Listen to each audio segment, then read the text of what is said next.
Norma-norma dalam kehidupan bermasyarakat.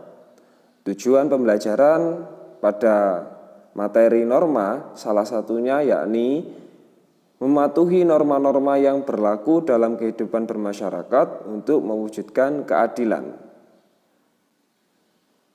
Kemudian, norma itu sendiri apa?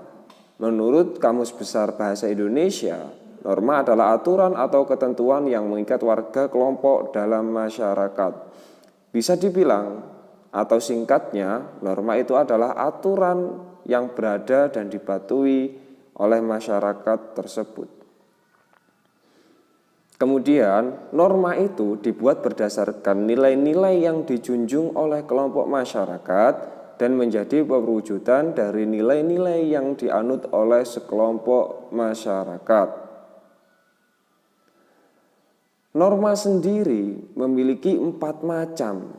Yang pertama ada norma agama, yang kedua norma kesopanan, ketiga norma kesusilaan, dan yang keempat adalah norma hukum. Norma agama sendiri yakni aturan yang bersumber pada hukum agama atau kitab suci yang berasal dari Tuhan Yang Maha Esa dan sifatnya mutlak. Contoh, sholat, puasa, zakat, dan lain-lain. Karena sifatnya mutlak tadi, maka tidak bisa diganggu-gugat.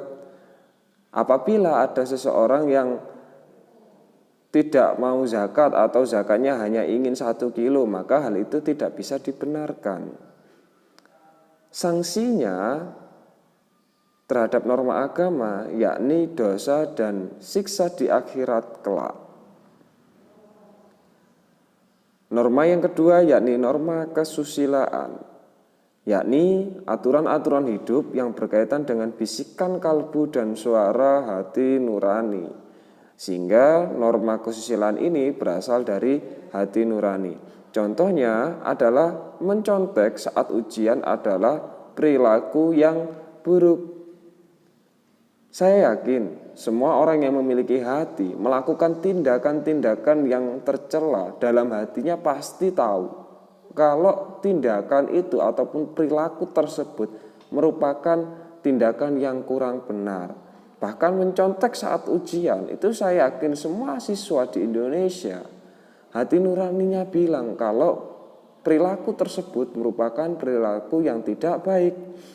Sanksi dari norma kesusilaan itu sendiri adalah sebuah penyesalan karena telah melakukan sebuah tindakan yang kurang terpuji.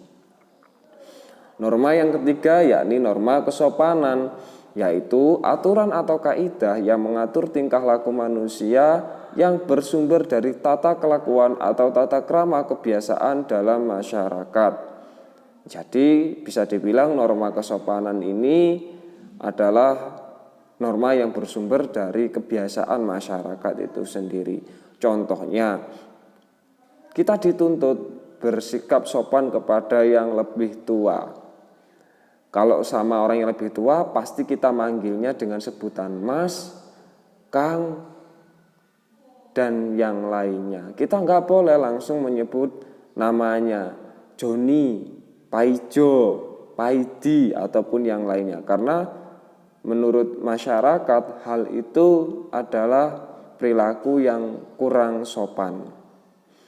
Sanksi dari norma kesopanan ini yakni dicemooh sama masyarakat ataupun orang lain serta dikucilkan oleh masyarakat.